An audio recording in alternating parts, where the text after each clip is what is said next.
Kembali lagi nih, dan kali ini admin kembali membawa informasi yang menarik. Karena ada sesuatu yang luar biasa nih yang sedang terjadi di balik layar. Khususnya, upaya Indonesia untuk menguasai 3 fondasi peradaban industri modern. Ini nggak main-main loh, karena tanpa 3 fondasi ini, mustahil sebuah negara bisa menjadi negara maju, khususnya di bidang teknologi dan energi di masa depan. 3 sektor apakah itu? Dan seberapa penting sektor ini bagi negara kita? Tanpa banyak basa-basi, yuk kita bahas lebih detail lagi. Oke.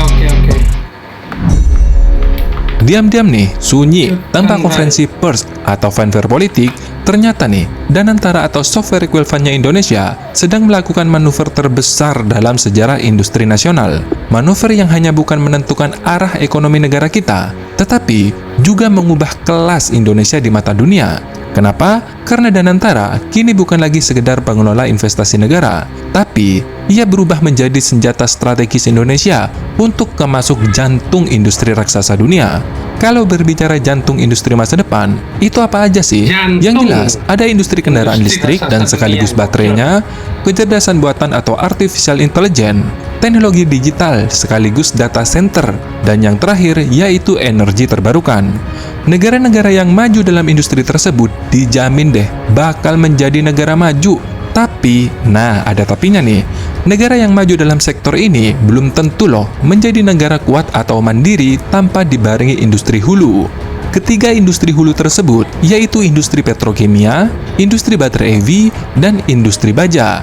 Itulah sebabnya Cina lebih dulu memilih memperkuat, bahkan kalau sekarang menguasai ya, jantung industri peradaban masa depan modern ini, daripada membangun industri hilir terlebih dahulu. Ini bukan berarti ya, mereka mengabaikan industri hilir, tetapi mereka menggunakan kekuatan hulu sebagai senjata strategis untuk mendominasi pasar hilir global. Karena ketika mereka menguasai industri hulu, secara otomatis nih, Cina dapat memproduksi produk hilir dengan harga yang lebih terjangkau. Kenapa bisa? Simple aja, ya karena mereka nggak impor. Misalnya nih, kita mau buat mobil nasional. Nah, kalau bajanya masih impor, apakah harganya nih bisa lebih kompetitif dari mobil Cina, Jepang, atau Korea? Tentu tidak dong. Maka dari itu nih, penguasaan industri hulu sebenarnya sangat penting untuk efisiensi. Jika Indonesia misalnya menguasai industri hilir tanpa menguasai industri hulu, maka posisi Indonesia masih sangat rentan terhadap fluktuasi pasar dan geopolitik. Inilah pentingnya 3 sektor kunci sebuah jantung industri masa depan. Nah, sekarang Indonesia melalui Danantara sudah aktif bermanuver mencari peluang di ketiga industri strategis ini. Jika dulu, perusahaan asing hanya membangun pabrik di Indonesia, lalu Indonesia cukup bersyukur menjadi lokasi produksinya, sekarang logikanya dibalik total. Karena diam-diam nih, Danantara akan mencaplok 30% saham milik Lotte Chemical Cilegon. Ya, pabrik petrokimia terbesar di Asia Tenggara ini sangat penting bagi Indonesia, karena pabrik ini merupakan roh material yang menyusun 70% teknologi modern.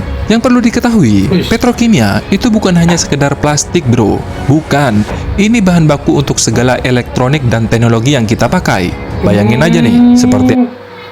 Jadi petrokimia ini tuh bahan-bahan segala macam yang buat bahan-bahan elektronik lah. Ya jelas lah, kalau kayak gini mah bisa jadi Indonesia ini bakal jadi negara maju guys, kalau sampai benar-benar ini terjadi ya guys ya. Ya semoga aja sih ini bukan hanya cerita atau ambisi atau keinginan saja, tapi mudah-mudahan bisa terwujud ya guys. ABS resin, polikarbonat, polipropilen, poliuretan, dan lain-lain, semuanya itu dipakai untuk semua teknologi kebutuhan sehari-hari kita. Misalnya nih ya, casing baterai, interior mobil, dashboard mobil, bumper, dan komponen ringan tapi kuat. Sedangkan fotoresist, polimer wafer, itu digunakan untuk industri chip dan semikonduktor, data center dan panel surya, apalagi tuh, pasti butuh komponen tersebut. Dengan kata lain nih, tanpa industri petrokimia, gak akan ada EV, gak akan ada baterai, gak akan ada artificial intelligence, gak ada smartphone, apalagi data center. Makanya nih, Cina, Jepang, dan Korea Selatan mati-matian untuk menguasai industri ini.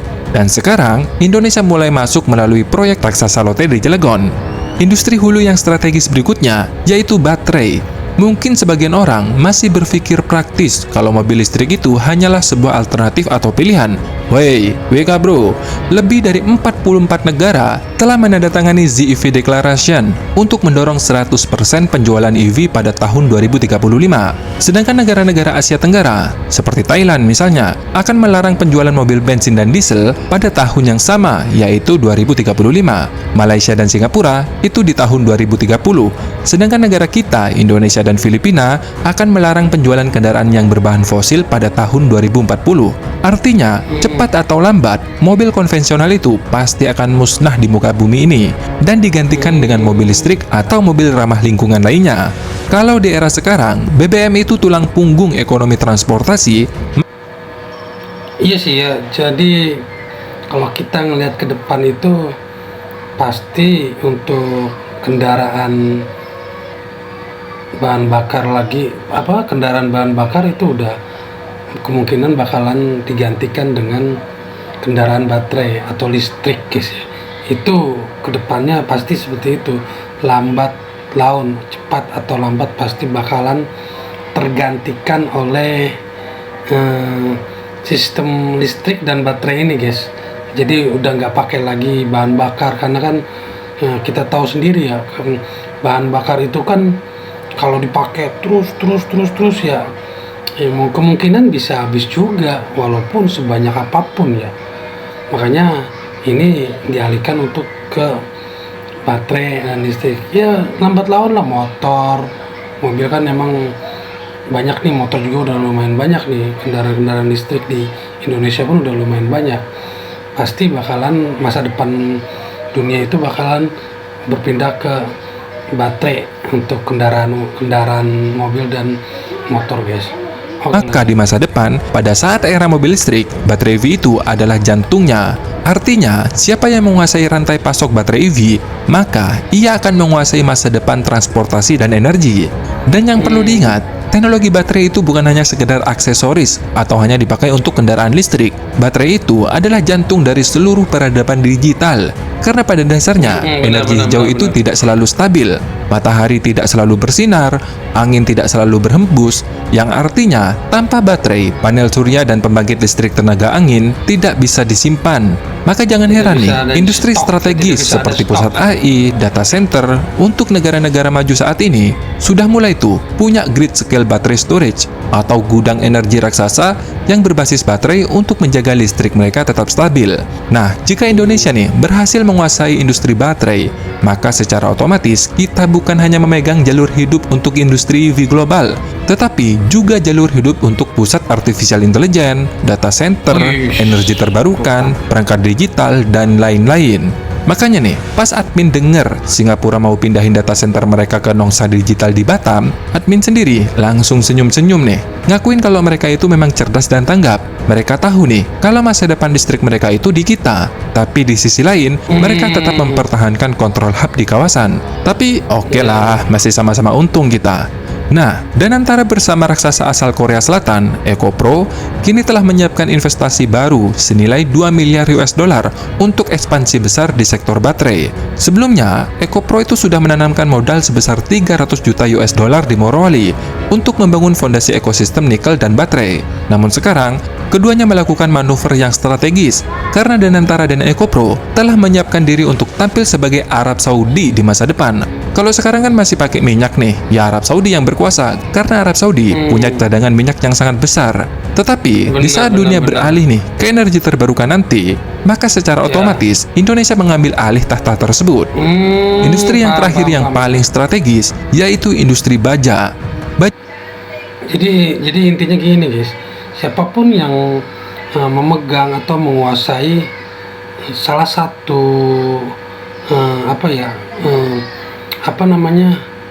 bahan atau sesuatu yang bisa digunakan ke benda apapun ya, ataupun banyak negara-negara yang membutuhkan benda tersebut, itu dia bakal bisa menguasai dunia guys.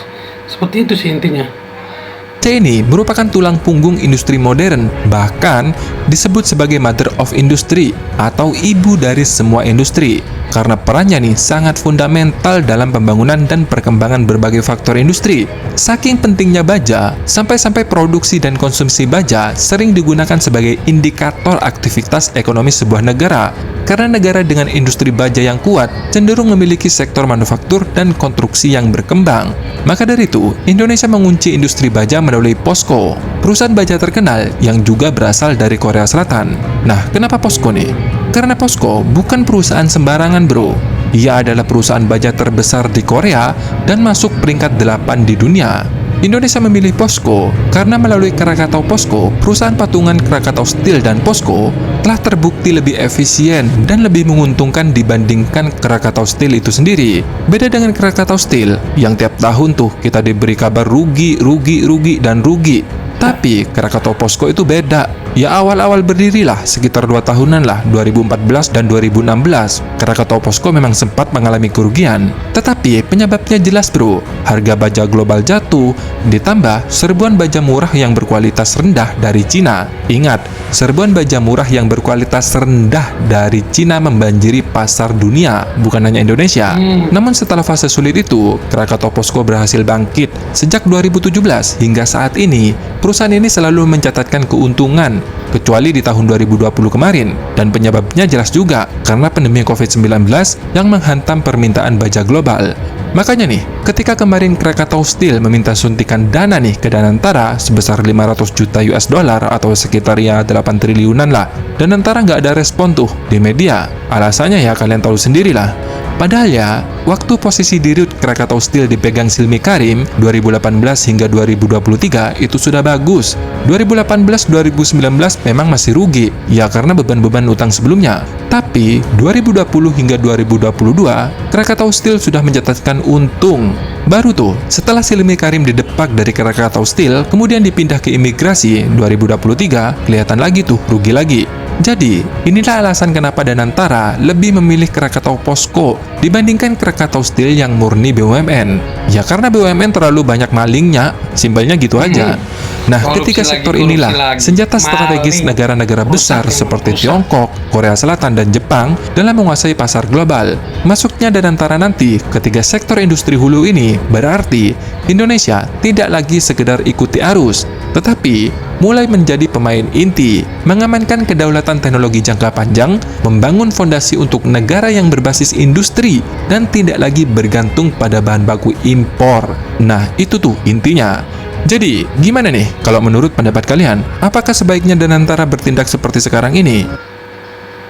Ya, mudah-mudahan ya, semoga Indonesia ini kedepannya bisa lebih baik dari sebelum-sebelumnya, guys.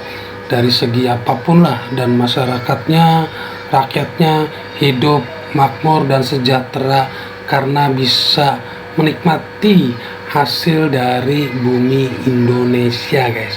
Oke guys, sekian dulu video kali ini, semoga memberikan informasi yang bermanfaat buat teman-teman sekalian. Akhir kata, wassalamualaikum warahmatullahi wabarakatuh.